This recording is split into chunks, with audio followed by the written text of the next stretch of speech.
تاریخ دمشق کی کتاب میں ایک بڑی انٹرسٹنگ سٹوری آتی ہے۔ یہ سٹوری تو ایک تابعی ربیعۃ الرئی کے نام سے مشہور ہوئی، لیکن اس میں سارا کا سارا کردار جو ہے اور جو امپورٹنٹ رول ہے اس کی ماں نے نبھایا۔ یہ سٹوری کچھ اس طرح ہے کہ تابعی ربیعۃ الرئی اپنی ماں کے پیٹ میں جب تھے تو ان کے والد صاحب کو جہاد کے لیے نکلنا پڑا۔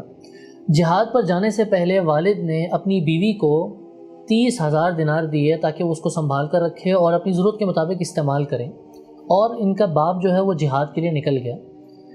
کہا جاتا ہے کہ وہ جہاد میں اس کے بعد کہیں گم گئے اور اتنا لمبا عرصہ ہو گیا کہ بعض روایت میں آتا ہے 27 سال ہو گئے، اور اتنی لمبے عرصے کے بعد وہ باپ واپس لوٹ کر آیا اپنے گھر۔ اتنے لمبے عرصے کے بعد وہ بیٹا بھی اب بڑا ہو چکا، اور اس ماں نے بیٹے کو کیا بنایا اس باپ کو کچھ خبر نہیں ہے۔ وہ باپ واپس آیا، اس کو تو اپنے گھر کا پتہ تھا۔ جیسے ہی گھر میں داخل ہوا، سامنے دیکھا ایک نوجوان لڑکا بیٹھا ہے، اور وہ نوجوان لڑکا جو تھا وہ ربیعۃ الرئی تھا۔ اس نے سامنے کیا دیکھا کہ ایک مرد ہمارے گھر میں داخل ہو رہا ہے۔ دونوں نے آپس میں ایک دوسرے کے اوپر شور مچایا۔ ایک کہتا ہے کہ تم میرے گھر میں آ گئے، دوسرا کہتا ہے یہ تو میرا گھر ہے، اور شور اتنا ہو گیا کہ محلے کے لوگ جمع ہونا شروع ہو گئے۔ کرتے کرتے کہا جاتا ہے کہ وقت ایسا گزرا کہ محلے کے لوگوں نے ان کو تسلی دینا شروع کی تاکہ شور کم ہو، اور اتنی دیر میں مسجد میں جانے کا ٹائم ہو گیا۔ اب یہ دونوں مسجد کی طرف چلے گئے۔ پیچھے سے محلے کے لوگوں میں سے ایک شخص آیا اور ان کی ماں کو پھر نکلتے ہوئے دیکھا۔ ماں گھر کے اندر تھی، باہر آئی تو پوچھا کہ تم جانتی ہو یہ کون ہے؟ وہ ماں کہتی ہے کہ یہ تو میرا بیٹا ہے ربیعہ، لیکن یہ جو دوسرا شخص آیا ہے نا، یہ میرے شوہر ہیں، یہ ربیعہ کا باپ ہے، اور ان دونوں کو کوئی خبر نہیں ہے کہ ہم ایک دوسرے کے باپ بیٹے ہیں۔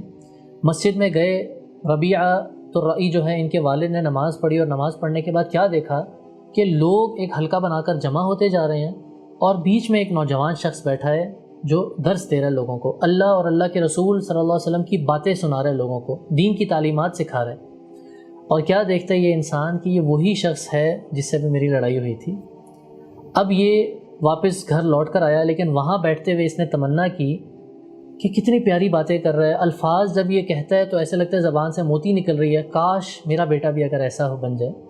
واپس گھر لوٹ کر آیا یہ شخص اور اپنی بیوی سے ملا۔ بیوی سے ملتے ہی کہا وہ 30,000 دینار جو میں نے تمہیں دیے تھے ان کا کیا بنا؟ بیوی کہتی ہے میں نے ان پیسوں کو دفنا دیا، لیکن مجھے یہ بتائیں کہ آپ نے مسجد میں کوئی منظر دیکھا؟ وہ شخص کہتا ہے بڑا خوبصورت منظر دیکھا۔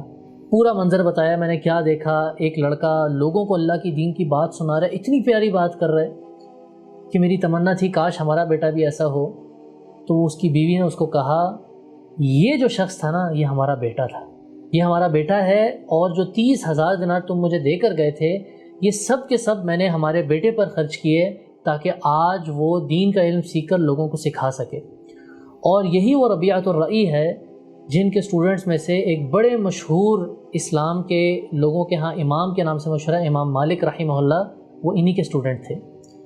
تو کیا آج ہمارے معاشرے میں ایسی مائیں نہیں مل سکتی؟ ضرور مل سکتی ہیں، ایسی مائیں بھی موجود ہیں، اور ان کا کردار بھی اپنی جگہ پر ہے، لیکن اپنے اندر یہ احساس جگانے کی ضرورت ہے کہ آج وہ کتنا اہم کردار نبھا سکتی ہیں۔ آج اسلام کے جو دشمن ہیں ان کی نظر کس چیز پر ہے کہ پورے اسلامی معاشرے کا جو سب سے امپورٹنٹ یونٹ ہے گھر، اس گھر میں جو سب سے امپورٹنٹ رول ہے ایک ماں کا، کیونکہ ماں کا رول ایسا ہے کہ ماں نے نیکسٹ جنریشنز پہ کام کرنا ہے، اس کو اس قیمتی رول سے ہٹا کر اور کاموں میں لگا دیا جائے تاکہ وہ نیکسٹ جنریشن کے لیے کوئی پروڈکٹیو کام نہ کر سکے۔